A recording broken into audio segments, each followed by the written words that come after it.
헌금에 관한 우화가 있습니다. 이것은 우화입니다. 가톨릭의 신부, 개신교의 목사, 그리고 유대교 랍비 세 사람이 모여서 하나님께 드리는 헌금에 관한 이야기를 했습니다. 먼저 신부가 말했습니다. 나는 땅에 줄을 긋고 제가 가진 돈의 전부를 공중으로 던집니다. 그래서 오른쪽으로 떨어지는 돈은 하나님께 바치고 왼쪽으로 떨어지는 돈은 내가 갖습니다. 근데 어느 쪽으로 던지냐가 문제지. 어느 쪽으로. 그랬더니 개신교의 목사가 이렇게 말했습니다. 나는 땅에다가 원을 그려놓고 돈을 다 던집니다. 그래서 원 안에 들어가는 건 하나님께 바치고 원 밖으로 떨어지는 건 내가 갖습니다. 근데 원을 얼마나 크게 그리냐 작게 그리냐가 중요한 거죠. 예? 자기 마음이지. 뭐 조금 손바닥만하게 그릴 수도 있고. 그랬더니 유대교의 랍비가 나는 전부 바칩니다 하나님께 그랬어요. 아니 전부 바친다고요? 어떻게 그럴 수가 있습니까?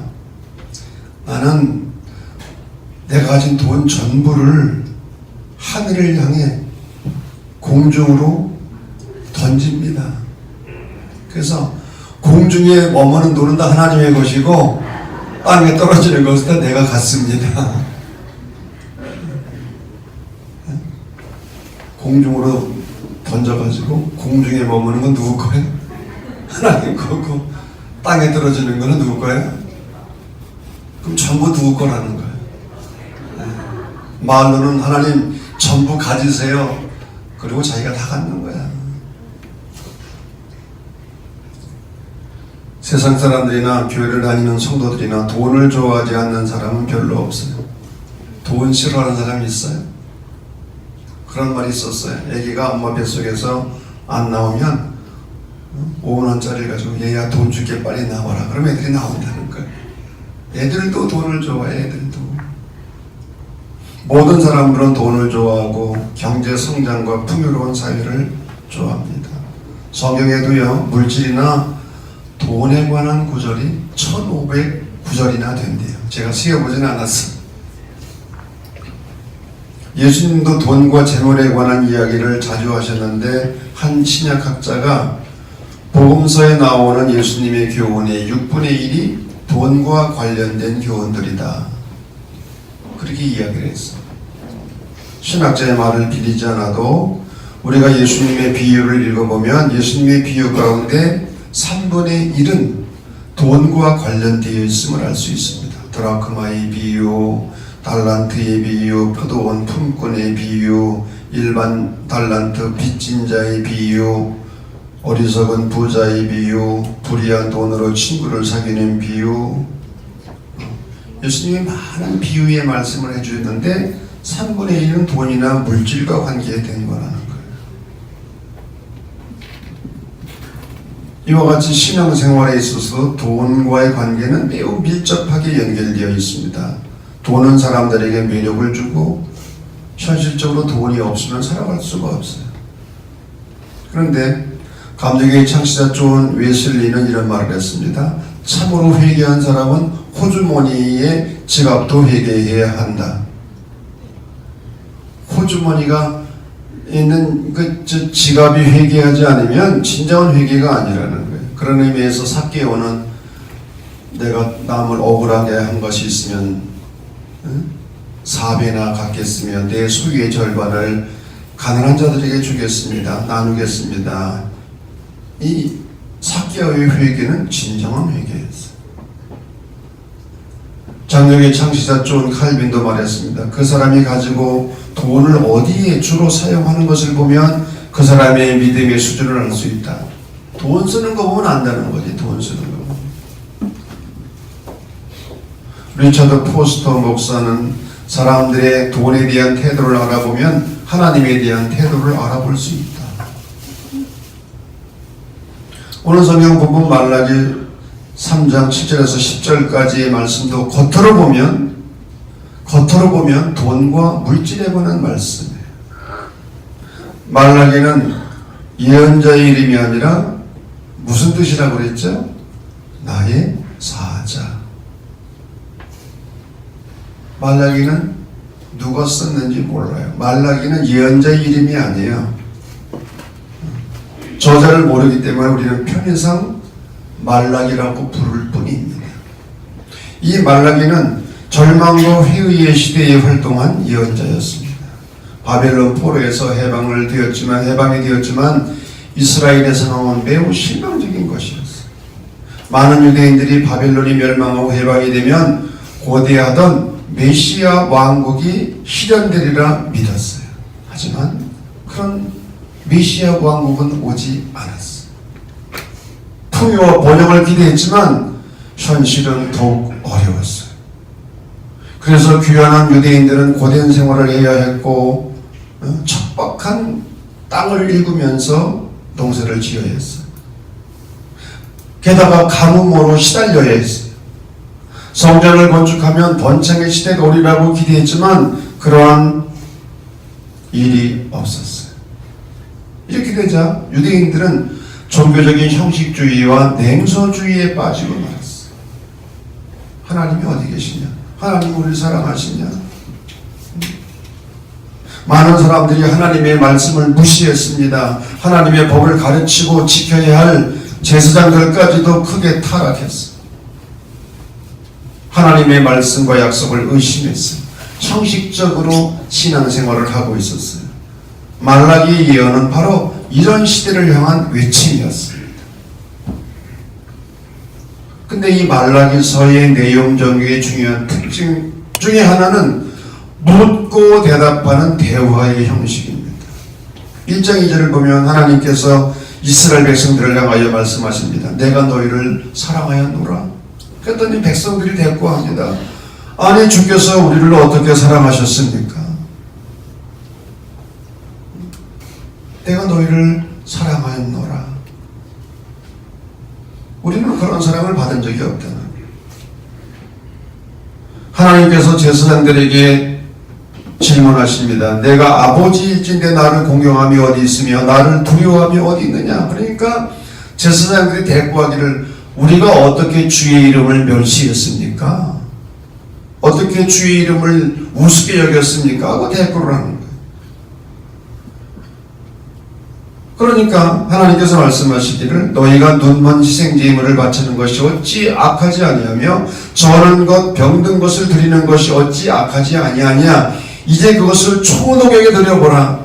그가 너를 기뻐하겠느냐? 너를 받아주겠느냐? 내가 너희를 기뻐하지 아니하며 너희가 손으로 드리는 것을 내가 받지 않아. 예배를 아무리 드려도 하나님이 받지 않으시겠다는 거예요. 사람에게 드려도 받지 않는 것을 하나님께 갖다 바치는 거예요. 눈먼 것, 병든 것, 저는 것. 이러한 이스라엘 백성들에게 하나님께서 말씀하시는 거예요. 내게로 돌아오라. 그리하면 나도 너희에게로 돌아가리라. 백성들이 응답합니다. 우리가 어떻게 돌아가리까? 하나님께서 말씀하시기를 사람이 어찌 하나님의 것을 도둑질하겠느냐. 그러나 너희는 나의 것을 도둑질하고도 말하기를 우리가 어떻게 주의 것을 도둑질하였나이까 하는도다. 이는 곧 11조와 봉헌물이라. 하나님께 돌아가는 길이 어떤 길이냐? 온전한 11조와 봉헌물을 드리는 거예요. 왜 11조와 봉헌물을 바르게 드리는 것이 하나님께로 돌아가는 건가? 구약성경을 보면 소득의 10분의 1을 바치는 것은 이스라엘 자손들이 대대로 지켜야 할 규례였어요. 그러나 말라기 시대 사람들은 이 규례를 지키지 않은 거예요. 이것을 도둑질이라고 표현을 한 것입니다. 따라서 온전한 11조와 봉헌물을 드리는 것이 언약의 회복이고 말씀에 순종하는 길이라는 거예요. 미국의 제임스 윌리엄스라는 목사가 1994년도에 크리스찬 투데이라는 잡지에 이런 글을 썼어요. 오늘날 11조를 실천하는 세대는 세 곳에 살고 있다. 첫째는 은퇴한 사람들이 모여 사는 아파트. 둘째는 노안의 어른들을 돌보는 양로원. 세 번째, 공동묘지. 은퇴한 사람들이 모여 사는 아파트, 노안의 어른들을 돌보는 양로원, 그리고 공동묘지. 이게 뭐냐? 미국의 기독교에서 11조를 실천하는 사람들이 주로 나이 드신 어른들이라는 거예요. 젊은 사람들이 11조를 드리지 않는다는 거예요. 왜 해야 되는지 그 의미를 모른다는 거예요. 문제는 한국도 마찬가지예요. 우리의 어르신들은 그동안 11조를 열심히 드렸어요.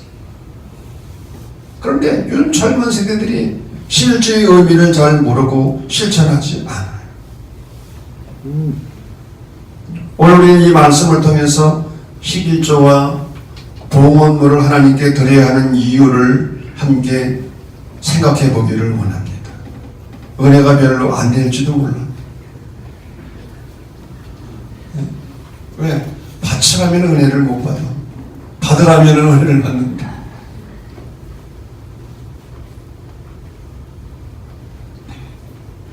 (11조의) 현대적인 의미가 뭐냐? 첫째, 하나님의 일꾼들의 필요를 채워주시는 것. 11조는 구약시대와 신약시대를 막론하고 하나님의 일꾼들에 대한 경제적 필요를 채워주는 하나님의 원리예요. 하나님의 일꾼들이 보수를 주는 재원이 바로 11조. 그래서 민수기 18장을 보게 되면 하나님께서 말씀하시기를 아론의 자손들과 레위인들은 분깃이 없다는 거죠. 기업이 없다는 거죠. 다른 11지파는 다 땅을 분배받았는데 레위 지파는 분배받지 못했어요. 그러면 레위 지파는 어떻게 사느냐? 다른 11지파가 11조를 내서 그거 가지고 먹고 사는. 그래서 레위 자신들은 회막에서 일을 하고 제사를 드리고 또 백성들을 가르치는 교사의 역할을 하면서 그 보수를 받는 거죠. 그래서 이 11조를 주의 11조라고 말합니다. 하나님께 바쳐서 그 11조로 하여금 레위인들을 생활하도록 하는. 그런데 어떤 사람들은 11조란 구약시대에 있는 원리인지 신약시대의 원리가 아니라고 비판하기도 합니다. 그러나 여러분 마태복음 23장 24절을 보면은 예수님께서 하신 말씀이 있어요. 너희가 박하와 회향과 근처에 11조를 드리되 율법에 더 중한 바 의와 인과 신은 버렸도다. 그러나 이것도 행하고 저것도 버리지 말아야 할지니라. 11조를 드리면서 율법의 근본 정신인 정의, 자비, 믿음을 저버렸다. 그러나 11조도 드려야 되지만 이 율법의 정신도 버리지 말아야 된다. 이 두 가지를 절대로 무시해서는 안 된다고 말씀하셨어요. 사도 바울도 고린도전서 9장 13절 14절에서 신약시대에 복음 전하는 자들의 생계 원리를 지정했습니다. 성전의 일을 하는 이들은 성전에서 나는 것을 먹으며 제단을 모시는 이들은 제단과 함께 나누는 것을 너희가 알지 못하느냐. 이와 같이 주께서도 복음 전하는 자들이 복음으로 말미암아 살리라 명하셨느냐. 구약시대의 레위인들이 11조를 의존해서 먹고 살았듯이 신약시대의 사역자들과 복음 전하는 자들도 마찬가지 이런 원리를 의존해서 살아가는 11조를 드리는 사람은 이런 성경적인 원리를 존중하는 사람들이에요. 두 번째, 11조는 구제와 선교의 재원입니다. 신명기 14장을 보게 되면 구제 11조를 규정하고 있어요. 매년 3년 끝에 그의 소산의 10분의 1을 다 내어 성읍에서 분깃이 없는 레위인과 성중에 우고하는 객과 고아와 과부를 모아서 먹어 배부르게 하라. 그리하면 네 하나님 여호와께서 너의 손으로 하는 범사에 내게 복을 주시리라. 이 구제 11조 레위인뿐만 아니라 땅이 없는 나그네, 고아, 쓰도록 하라. 11조의 근본 정신은 이스라엘 민족 공동체의 영적 성장을 전문적으로 감당해 가는 대신 전혀 땅을 기업으로 받지 못한 레위 집단에 대한 지원과 의지할 것이 없는 고아, 과부, 나그네 등에게 베풀어지는 공동체 전체의 자비의 정신입니다. 오늘날로 말하면 11조를 통해서 사회 경제적 정의를 재정립하는, 더 나아가 11조는 교회의 사명 가운데 하나인 선교와 봉사를 위한 재원이 되는 거예요. 선교에 대한 구호가 하나 있습니다. 가라, 아니면 보내라. 직접 가든지 아니면 다른 사람을 보내든지 하라는 거예요. 보내기 위해서는 돈이 필요합니다. 내가 선교사의 사명을 감당해야 되는데 갈 수가 없어. 그러면 보내야지. 그래서 우리는 지금 우리 교회 이름으로 4명의 선교사가 나가 있잖아요. 방글라데시, 필리핀, 또 어디지? 스리랑카, 또 어디지? 미국, 인디안. 나가서 우리 대신 사역을 하는 거지. 우리는 뒤에서 재정적인 후원을 하는 거예요.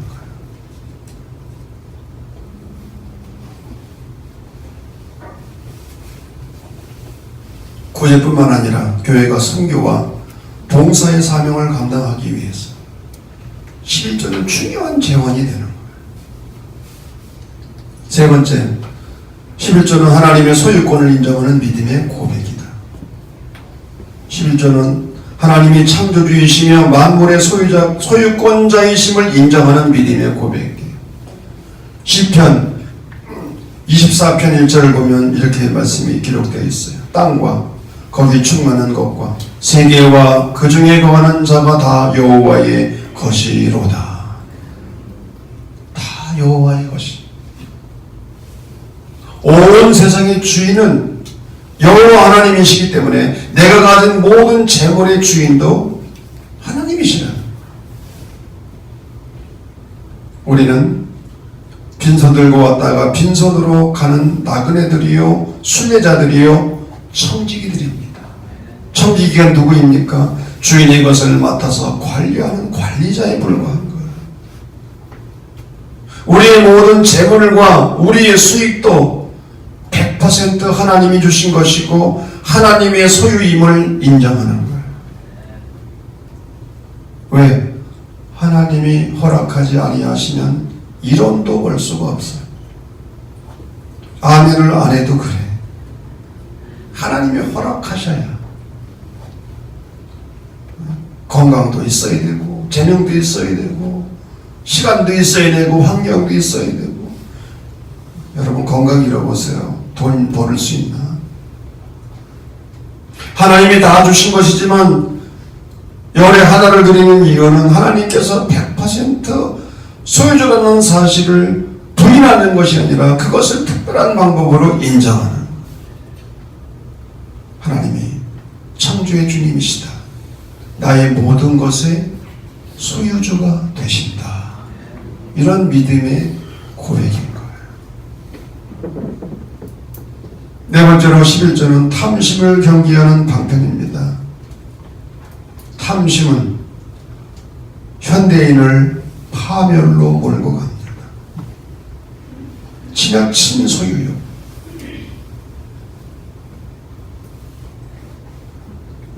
이석 우화의 깨구리 이야기가 있어요. 어느 날 새끼 깨구리가 연못가에 있다가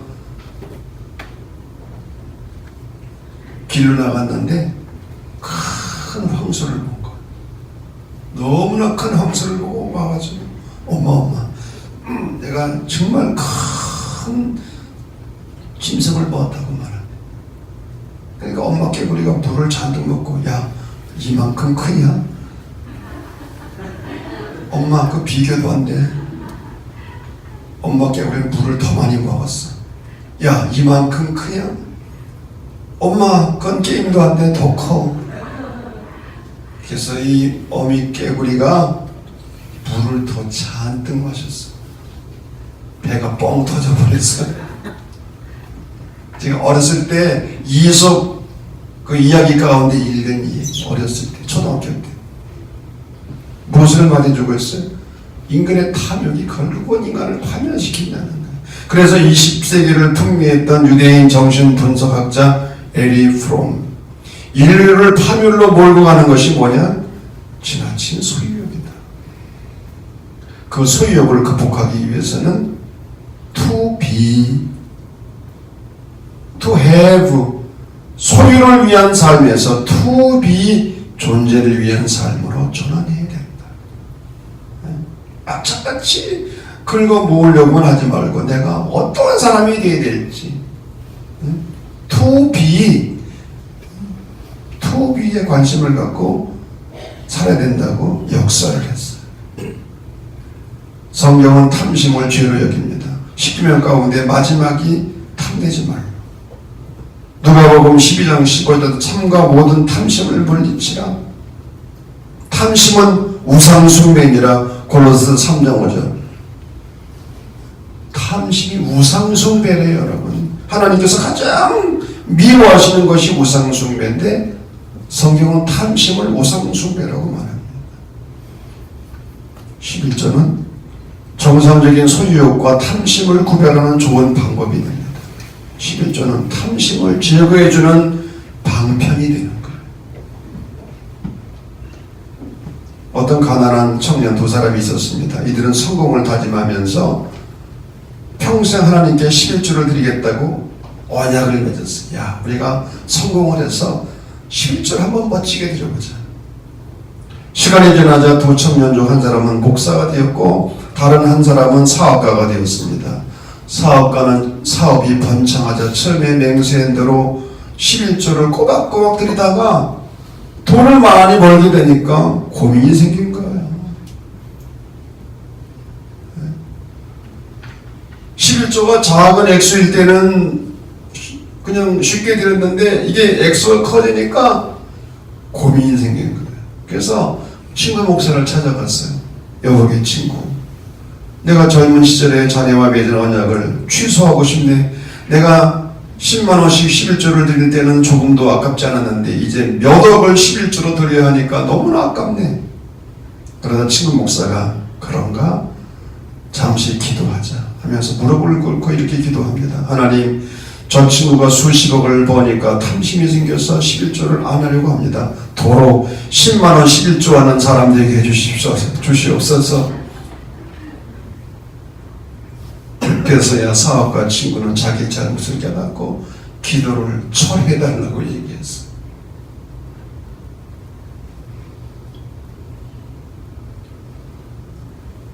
안산중앙동에 가면 오정진 치과가 있습니다. 원장은 당연히 오정진 장로님이에요. 안산 만족교회 장로님이에요. 제가 너무나 잘 알아요.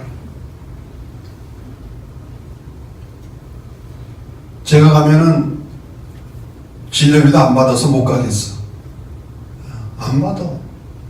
목회자들은 무조건 50% 이상. 근데 이분이 어떤 분인가 하면은 9번 만에 경희대 치과대학을 들어갔어. 놀라지도 않네. 8번 떨어지고 9번째 들어간 거야. 네? 이야, 참 대단해. 어떻게 9수 만에 치과대학을 들어가. 그리고 안산에 내려와서 병원을 개업한 거야. 근데 손님이 있어야지. 그럴 때마다 교회 나와서 울면서 하나님, 손님 좀 보내주세요. 그러면 조금씩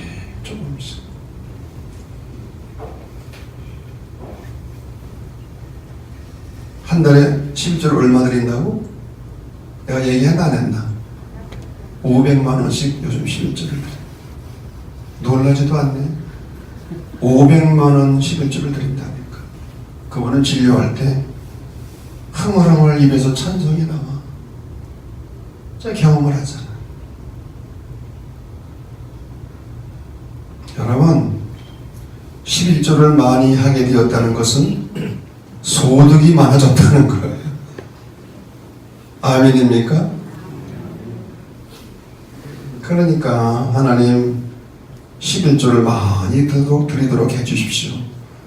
기도하는 것은 하나님께서 물질적인 축복을 많이 해달라고 기도하는 할렐루야. 하나님 11조를 많이 드리도록 해주십시오. 이게 여러분의 기도 제목이 되기를 바랍니다. 소득도 많아지고 탐심도 극복하게 되는 거야. 탐심도.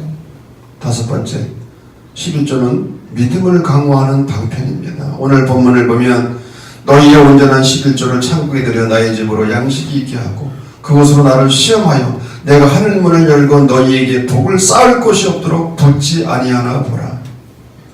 물질적으로 복을 주시는지 안 주시는지 하나님을 시험해 보라는 거예요. 저는 이 말씀을 문자적으로 해석하고 싶지 않아요. 11장은 복 받는다 이런 식으로 해석하고 싶지 않아요. 고린도후서 9장 6절을 보면 이것이 곧 적게 심는 자는 적게 거두고 많이 심는 자는 많이 거둔다는 말이로다. 하나님 앞에 저는 헌금을 드리는 것은 농부가 씨앗을 파종하는 원리와 같아요. 농사를 지을 때에 씨앗은 조금 뿌린 사람이 많이 거두기를 기대할 수 없는 거예요. 아니 씨앗을 뿌리지도 않고 씨앗을 조금 뿌리고 어떻게 많이 거둡니까?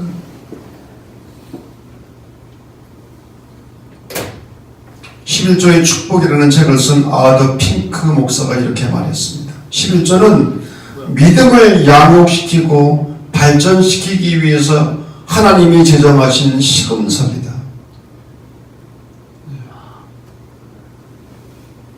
시금석이래요. 금이 아닌지 금인지를 시험하는 그런 돌멩이라는 거예요.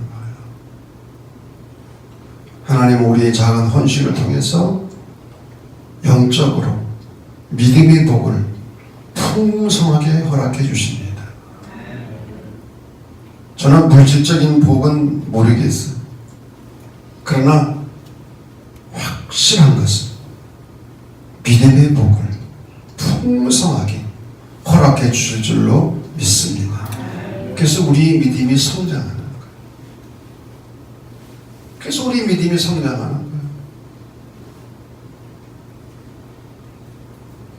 11조는 율법적인 의무가 아니라 하나님의 은혜에 대한 자발적인 응답입니다.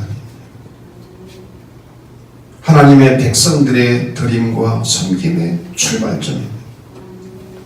온전한 11조를 통해서 개인의 믿음이 강화되고 공동체가 건강하게 성장하고 더 나아가서 선교와 봉사의 사명을 넉넉히 감당하는 그러한 교회 되기를 주의 이름으로 간절히 축원합니다.